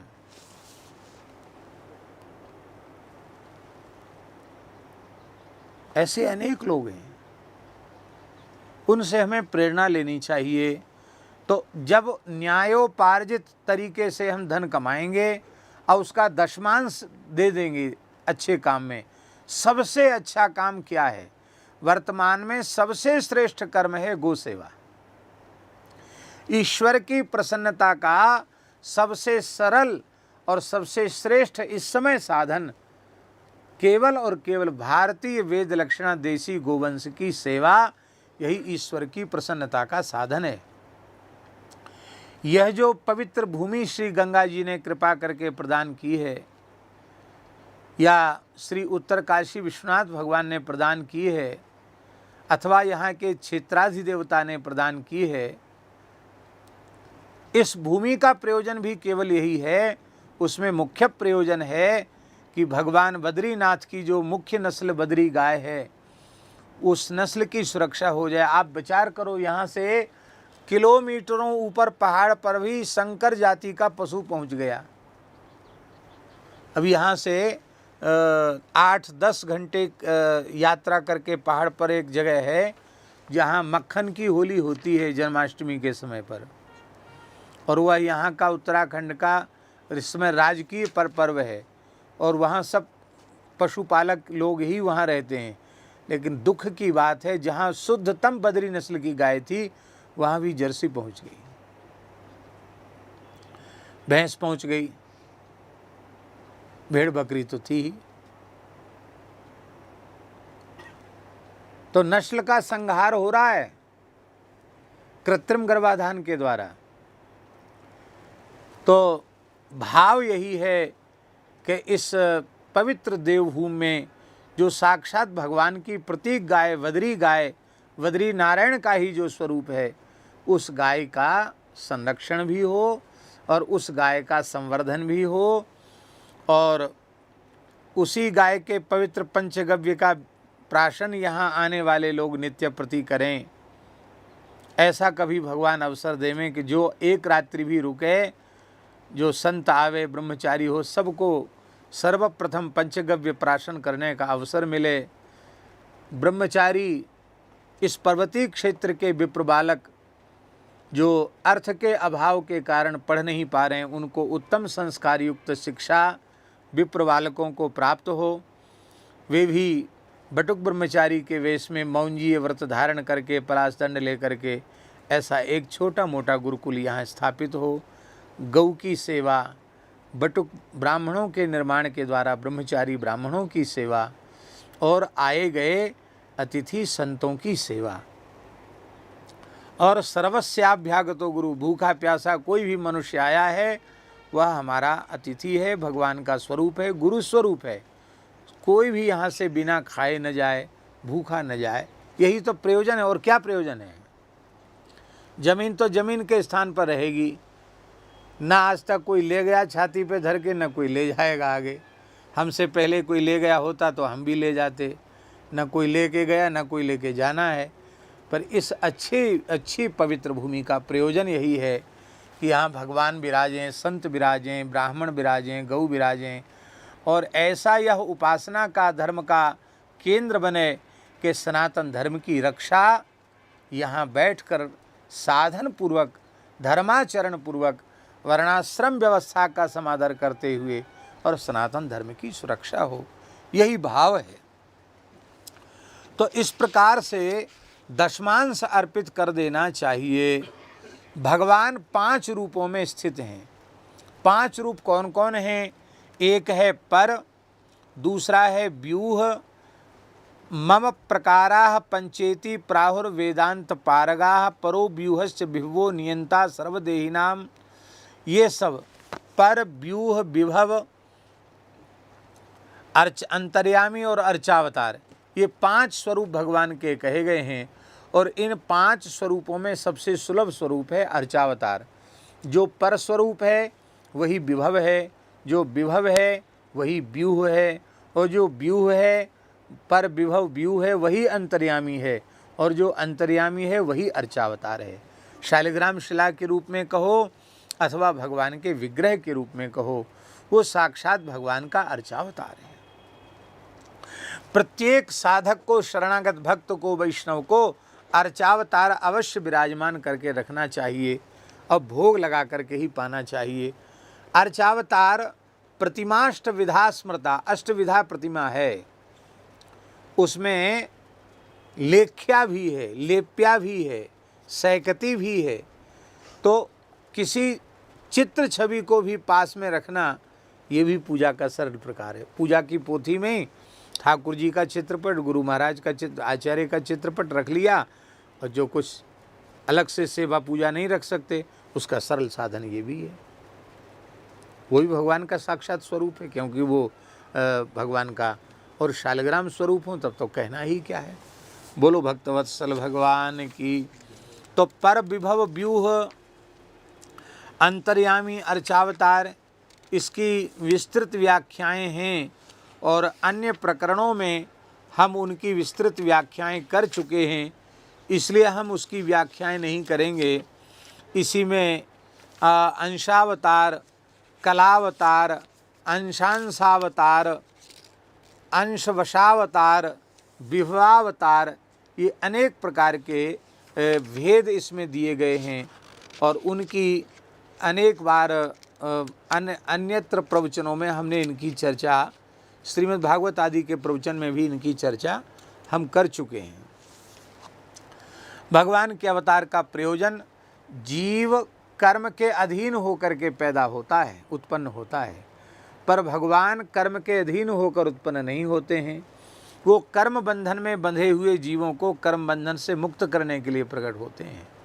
कर्म बंधन में बंधकर भगवान जन्म नहीं लेते हैं। आप लोग कहेंगे कि भगवान को एक ऐसी भी कथाएं पुराणों में मिलती हैं कि भृगु जी की पत्नी का सिर भगवान ने काट दिया था, तो भृगु जी ने शाप दे दिया कि हमारी पत्नी का वियोग हो गया, हमको बहुत कष्ट हो रहा, अब तुमको बार बार जन्म लेना पड़ेगा, पत्नी का वियोग होगा। तो कहते रामावतार हुआ, जानकी जी का वियोग होगा। ऐसी भी कथा पुराणों में है। तब तो कर्मानुसार हो गया कि नहीं? बोलो, हुआ कि नहीं? नहीं हुआ, क्योंकि जब भृगु जी ने भगवान को शाप दिया तो वहाँ यह भी स्पष्ट लिखा है, भगवान ने कहा मैं परमात्मा हूँ, तुम तपस्या का अहंकार मत करो, कर्म शुभाशुभ तुम ही ना बाधा। जो नारद जी ने कहा ना, शुभ शुभ कर्म ये जीव को बाधित करते हैं, ईश्वर को नहीं। मैं तुम्हारे शाप को स्वीकार नहीं करता हूँ, न तुम्हारे वरदान का कोई प्रभाव मेरे ऊपर होगा, न शाप का प्रभाव होगा। तब भृगु जी ने कठोर तप किया कि ऋषि का सत्य नष्ट हो जाएगा तो धर्म रहेगा कहाँ। तब भगवान ने बड़ी कृतज्ञता पूर्वक कहा कि चलो तुम्हारा मन हम रख लेते हैं। तो भगवान का अवतार कभी कर्मानुसार होता नहीं है। वो तो परित्राणाय साधूनां विनाशाय च दुष्कृतां धर्म संस्थापनार्थाय संभवामि युगे युगे भगवान प्रकट होते हैं, और उन भगवान की सेवा करके और हमें वो प्रसाद भोग लगा करके ही और प्रसाद पाना चाहिए। भगवान का अंतःकरण में ध्यान करना चाहिए। श्री विग्रह की इतनी शक्तियां हैं कि उन शक्तियों का विवेचन करना बड़ा कठिन है।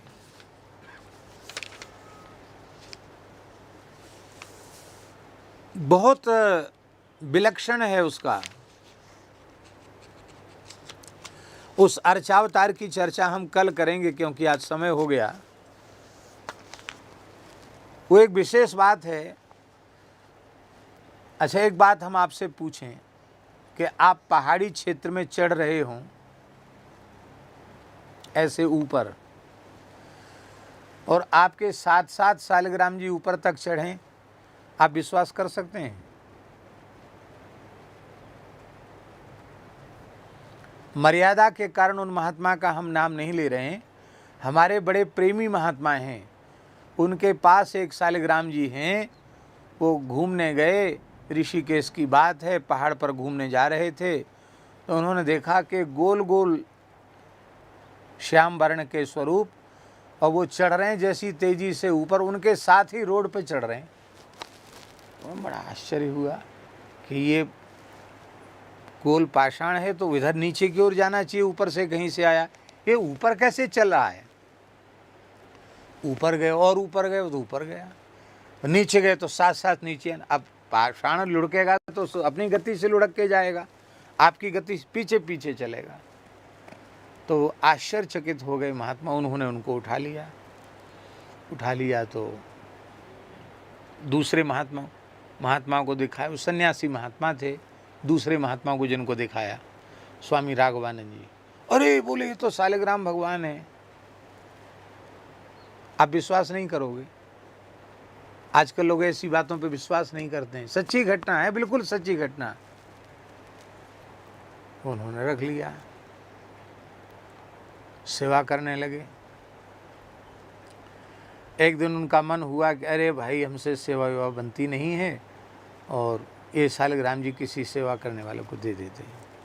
एक महात्मा सेवा करने वाले थे, उनको दे दिया। तो उन महात्मा को ठाकुर जी ने स्वप्न दिया, भाई देखो हम उनके लिए आए हैं, उन्हीं के पास रहकर राजी हैं, और तुम सवेरे ही वहाँ भेज जाना, अपना भला चाहते हो तो सवेरे ही हमको वहाँ भेजाना, नहीं तो समझ लेना हम तूफान मचाने वाले हैं। वो सवेरे सवेरे आए, बोले महाराज हमने स्नान भी नहीं कराया है, हम तो स्नान ध्यान करके आए, हमने नहवाया नहीं, आप रखो, आपके ठाकुर जी आपके लिए आए।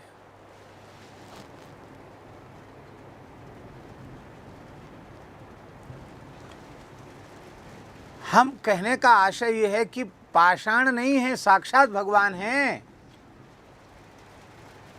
धर्मसंघ वाले गुरुजी की एक घटना गुरुजी ने हमको सुनाई। गुरुजी बोले हम सबको सुना नहीं सकते, क्योंकि सब विश्वास नहीं करेंगे, और विश्वास नहीं करेंगे तो उनकी हानि हो जाएगी।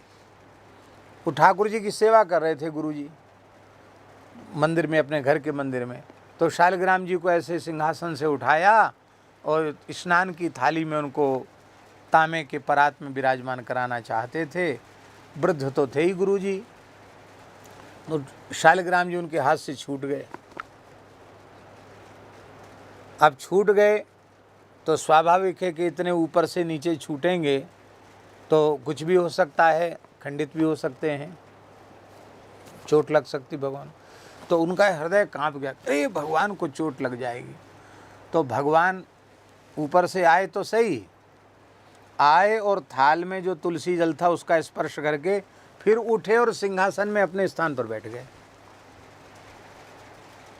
तो गुरुजी बहुत हंसे सवेरे सवेरे, वाह छलांग लगाना भी आपको आता है और फिर छलांग उल्टी लगा करके अपने आसन सिंहासन पर बैठना भी आता है। तो बोले हम हंसने लगे। तो बोले तुम्हारी माता जी ने पूछा कि आप क्यों हंस रहे हो। बोले अब कुछ मत पूछो क्यों हंस रहे हैं, बताने की बात नहीं, हमको बताया गुरुजी ने। तो अब शिला तो ऐसा नहीं हो सकती है, तो आज भी भगवान के दैवी चमत्कार विग्रहों में आज भी हैं।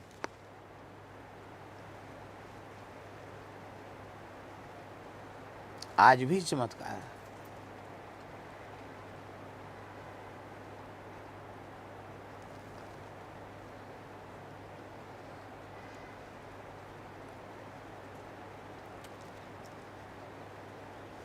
बिल्कुल प्रत्यक्ष चमत्कार हैं ठाकुर जी के। बस अर्चावतार को हम साक्षात स्वरूप नहीं मानते, यही हमारी दुर्बुद्धि है, इसी के कारण ऐसा होता है। हमारे यहाँ मलुक पीठ में गर्मी तो सब जगह पड़ती ही है। सबसे पहला एसी लोगों ने हमारे कमरे में लगाया। हमने कहा हम तो भाई तब कमरे में जाएंगे जब हमारे ठाकुर जी के मंदिर में एसी लग जाएगा। मंदिर में एसी नहीं लगेगा तो हम एसी वाले कमरे में विश्राम नहीं करेंगे, हम गर्मी में रहेंगे एसी वाले। भाई भगवान के पीछे तो है हमारा सब कुछ, हमारे पीछे है भगवान। बोलो क्या है, हम भगवान के पीछे हैं कि भगवान हमारे पीछे हैं? हम सब भगवान के पीछे हैं, हम सब भगवान के अनुगामी हैं। इसलिए भगवान की सेवा का विचार और बिल्कुल प्रत्यक्ष है ये। मलुकपीठ में पुराना मंदिर था, तो रात को सुराही का जल, गर्मी का समय था, कूलर भगवान को भीतर लगाया था, सुराही का जल कैसी पता नहीं गिर गया, जो भी हो, भगवान को रात को जल नहीं रहा। तो जहाँ जल गिरा हुआ था वहाँ उस समय पुजारी थे त्यागी जी, सीताराम दास जी पुजारी थे, त्यागी जी ठाकुर जी के, त्यागी जी पूजा करते थे। सवेरे आकर के उन्होंने हमको रोते हुए स्वप्न सुनाया, पूज्य त्यागी जी ने। बोले उन्होंने लाल जी लाए ना बड़े बड़े, वही लेके आए थे। तो बोले लाल जी दोनों, और वो जब पानी फैला हुआ था उसमें लौट रहे थे, तो कह रहे थे बाबा बहुत गर्मी लग रही है, रात को प्यासे, बहुत प्यास में परेशान हो गए। रो रो करके उन्होंने स्वप्न सुनाया अपना।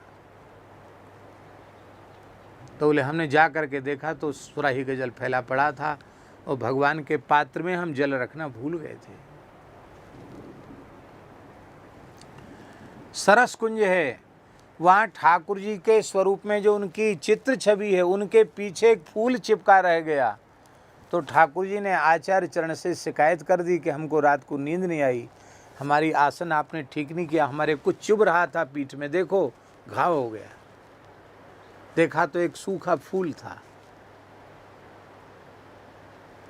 पर अर्चावतार को हम साक्षात स्वरूप नहीं मानते हैं, इसलिए ये होता है। इसलिए अर्चावतार को विराजमान करना और भगवान को निवेदित करके ही प्रसाद पाना, पवित्र तरीके से धन कमाना, चाहे साधु हो चाहे गृहस्थ हो। साधु को भी अपवित्र धन नहीं लेना चाहिए।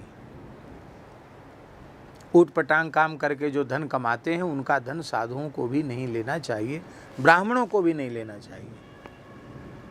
अब कोई मध्य मांस का काम करे और कहे कि पंडा जी तो हमारा भंडारा करा दो, बोले भैया पंडा जी कहें, पंडा जी लाख वो करोड़ रुपए दे रहा हो तो भी हाथ जोड़ लेना चाहिए, भैया तेरा धन हम नहीं लेंगे, हमें भोगना पड़ेगा, हमारी संतान, आओ स्वामी जी विराजो, हमारी संतान को भोगना पड़ेगा, हम ऐसा धन नहीं लेते हैं। हम उपवास कर लेंगे, गरीब हैं तो उपवास कर लेंगे, लेकिन ऐसा धन हम नहीं लेंगे।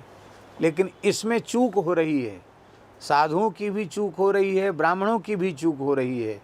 और इस चूक का दुष्परिणाम ये है कि कई ऐसे काम हो रहे हैं जिनसे साधुता भी लज्जित हो रही है, और कई ऐसे काम हो रहे हैं जिससे ब्राह्मणता भी लज्जित हो रही है। इसलिए हमें अर्थ शुद्धि का खूब ध्यान रखना चाहिए। ये आचार्य चरण कह रहे हैं, अर्थ भी शुद्धि हो, अर्थ भी पवित्र हो, और उस अर्थ को कमाने का तरीका भी अत्यंत पवित्र हो, और फिर उसका दशांश अच्छे काम में लगा दिया जाए, तब उसको पवित्र अन्न माना जाएगा। ऐसे पवित्र अन्न को बड़ी पवित्रता से बनाकर भगवान को भोग लगा करके, तब वैष्णवों को प्रसाद दे करके, गौ ब्राह्मण का अंश निकाल करके, यतियों का अंश निकाल करके, तब प्रसाद पाना चाहिए। इससे मन की शुद्धि होगी। साधु में कहावत है, जैसा खाए अन्न वैसा होवे मन, और जैसा पीवे पानी वैसी बूले बानी, और जैसा करे संग तैसा चढ़े रंग। अब और की बात छोड़ दो, गाड़ी चलाने वाले ड्राइवर भी संतों का संग करते हैं, तो भले ही भीतर से न बने पर बाहर से तो कुछ न कुछ संतों के जैसे वेशभूषा बना लेते कि नहीं बना लेते। और कहने की बात नहीं है, अभी संतों से विमुख होकर देख लो, थोड़ी देर में पैंट पजामा भी आ जाएगा, तिलक कंठी भी चली जाएगी, चोटी फोटी भी जैसी आराम हो जाएगी, सब खत्म हो जाएगा। क्या है ये संतों के संग की महिमा। तो जैसा करे संग वैसा चढ़े रंग, जैसा पीवे पानी वैसी बोले बानी, और जैसा खाए अन्न वैसा होए मन। इसलिए भैया गंगा जल हमेशा पियोगे तो गंगा जी के जैसी पवित्र वाणी होगी। बोलो गंगा मैया की जय। श्री राम जय जय राम, श्री राम जय जय राम, सीताराम जय सीताराम, सीताराम जय सीताराम, राधे श्याम जय राधे श्याम। राधे श्याम जय राधे श्याम। गौरी शंकर सीताराम। गौरी शंकर सीताराम। गौरी शंकर राधे श्याम। गौरी शंकर राधे श्याम। श्री राम जय जय राम। श्री राम जय जय राम। श्री सीताराम जी महाराज की हर हर महादेव। बंद कर दिया, मशीन बंद हो गई।